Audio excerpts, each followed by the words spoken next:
अस्सलाम वालेकुम। बीटी के न्यूज़ टीवी में खुशामदीद। बैरेटॉन कराची की मौजूदा सूरत हाल को लेकर यहाँ का हर तीसरा लॉटी एक परेशानी के अंदर मुब्तला है। इस टाइम जो सबसे हॉट टॉपिक है वो बैरेटॉन कराची की मौजूदा सूरत हाल है। इस सारी सूरत हाल को मैं किस नज़र से देखता हूँ, इसके बारे में मेरी क्या राय है, आज की इस वीडियो में इंशाल्लाह हम डिस्कस करेंगे। वीडियो स्टार्ट करने से पहले आपसे गुजारिश है कि अगर आप बीटी के न्यूज़ टीवी यूट्यूब चैनल पहली दफ़ा देख रहे हैं तो आप मेरे चैनल को सब्सक्राइब कर लें, साथ में दिए गए बेल आइकॉन को प्रेस करके लाजमी सेलेक्ट ऑल कर लें ताकि बैरेटॉन कराची से मुताल्लिक जितनी भी अपडेट्स हैं वो बर वक्त आप तक पहुँचती रहें। सबसे पहले तो हम ये डिस्कस करेंगे कि इस मौजूदा सूरत हाल की क्या वजूहात हैं। मेरे हिसाब से इस मौजूदा सूरत हाल की 4 वजूहात हैं। नंबर 1 कि इस टाइम जो मौजूदा सूरत हाल है पूरे पाकिस्तान की, इस सूरत हाल को लेकर हर किस्म का जो इन्वेस्टर है वो अपने आप को गैर महफूज समझता है कि इस टाइम जो गैर यकीनी हालात हैं कि आने वाला कल पता नहीं किस तरह का होगा, आने वाले कल के अंदर पता नहीं क्या हो जाए, इस गैर यकीनी सूरत हाल का तमाम रियल एस्टेट मार्केट्स के साथ साथ बैरिया टाउन कराची पर भी इसका असर पड़ा है।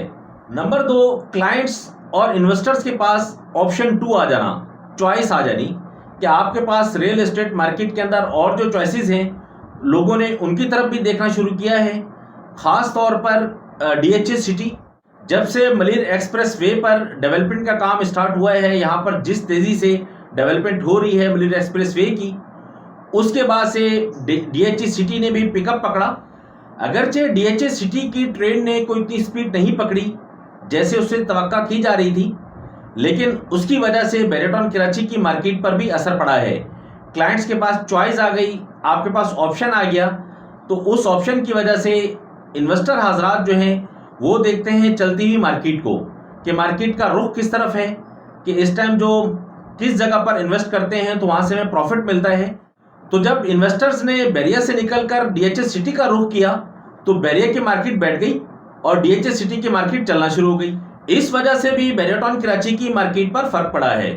तीसरा जो पॉइंट है वो बैरेटॉन कराची की पॉलिसीज़ हैं। पिछले 2 से 3 महीने के दौरान बैरेटॉन कराची ने जो पॉलिसीज़ इंट्रोड्यूस करवाई हैं मार्केट के अंदर कि बिल्ड प्रॉपर्टी के लिए मेंटेनेंस चार्जेस, पानी का बिल और इस तरह के जो थ्रेट देना शुरू किए बिल्ड प्रॉपर्टीज़ के ऑनर्स को, उसकी वजह से बिल्ड प्रॉपर्टीज़ की मार्केट पर भी खातिर ख्वाह असर पड़ा।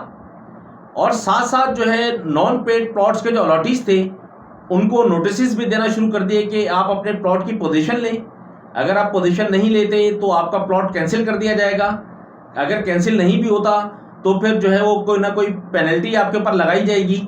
तो इन बातों की वजह से भी जो अलॉटी पे नहीं कर सकते अपने ड्यूज़, अपने जो बकाया जाते हैं वो पे नहीं कर सकते, तो वो आ गए मार्केट में सेलिंग के लिए।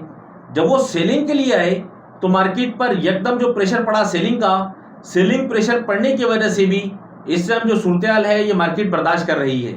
नंबर 4, बैरेटॉन कराची के अलॉटीज़ का बेसब्रापन। देखिए बैरेटॉन कराची का जो अलॉटी है ना सर, इसके अंदर सब्र नहीं है, इनके अंदर किसी भी किस्म का दबाव बर्दाश्त करने की हिम्मत नहीं है। जब ये मार्केट की सूरत हाल को देखते हैं पॉजिटिव या नेगेटिव को, तो ये फ़ौरन से उसका असर लेते हैं। अगर तो पॉजिटिव मार्केट हुई तो इन्होंने फटोफट आना है बाइंग के लिए, ख़रीदारी के लिए। जब ये चलती ट्रेन पर चढ़ने की कोशिश करते हैं तो उससे क्या होता है कि ट्रेन मज़ीद स्पीड पकड़ लेती है। रेट्स में आप ये देखते हैं कि बैरेटॉन कराची की जो मार्केट है वो अचानक से स्टार्ट हुई और पीक पर चली गई। इसी तरह जब ये मार्केट को डाउन होता देखते हैं तो फ़ौरन से ये सेलिंग के लिए आते हैं। जब ये सेलिंग के लिए आते हैं तो सेलिंग प्रेशर बढ़ता है, क्योंकि मार्केट ऑलरेडी डाउनवर्ड थी। डाउनवर्ड होने की वजह से ख़रीदार मार्केट में था नहीं। जब ख़रीदार नहीं है मार्केट के अंदर तो ये जो सेलिंग प्रेशर बढ़ा, इस सेलिंग प्रेशर की वजह से भी रेट्स डाउन होना शुरू हो गए। मार्केट में एक गैर यकीनी कैफियत पैदा हो गई।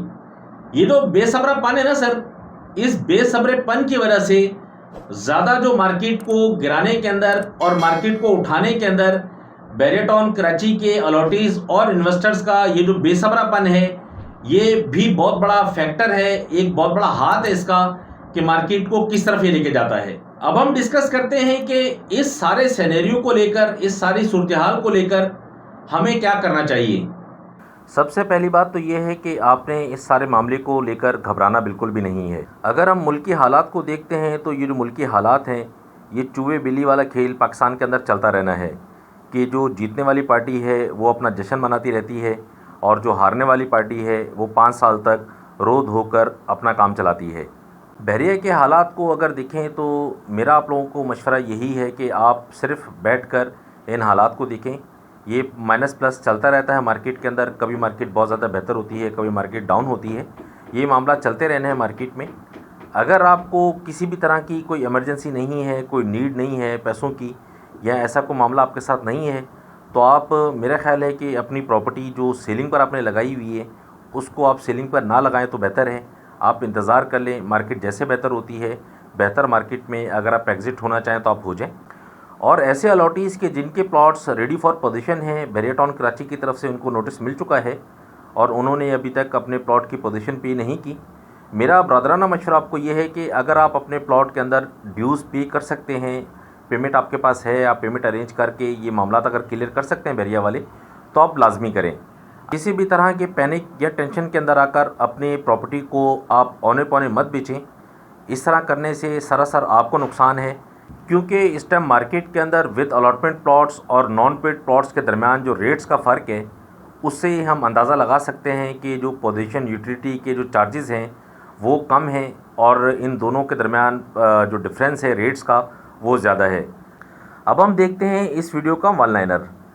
मेरे हिसाब से इस टाइम जो मौजूदा मार्केट है, इस मौजूदा मार्केट के अंदर जो गिरावट का रेशियो है वो 5 से 10% का अभी मज़ीद और है। मैं समझता हूँ कि ये जो मौजूदा मार्केट है ये तकरीबन 5 से 10% अभी और माइनस होगी। आपने अगर जैसे तैसे करके ये टाइम काट लिया तो आने वाला जो टाइम है वो इंशाल्लाह आपके लिए बेहतर होगा, लेकिन इसके लिए आपको सब्र करना पड़ेगा। ये जो हालात हैं, इन हालात का आपको मुकाबला करना पड़ेगा।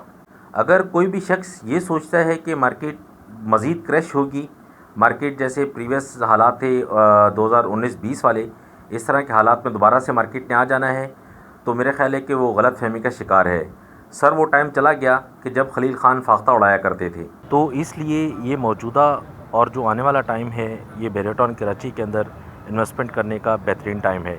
इस टाइम बहरिया टाउन कराची के अंदर आपकी जो की गई इन्वेस्टमेंट है ये इंशाल्लाह आपको लाजमी फ़ायदा देगी। और अगर आप रेजिडेंशियल पॉइंट ऑफ व्यू से भी बहरिया के अंदर आना चाहते हैं तो उसके लिए भी ये मुनासिब टाइम है। उसकी वजह यह है कि तमाम प्रेसेंट्स में रेट्स की करेक्शन है।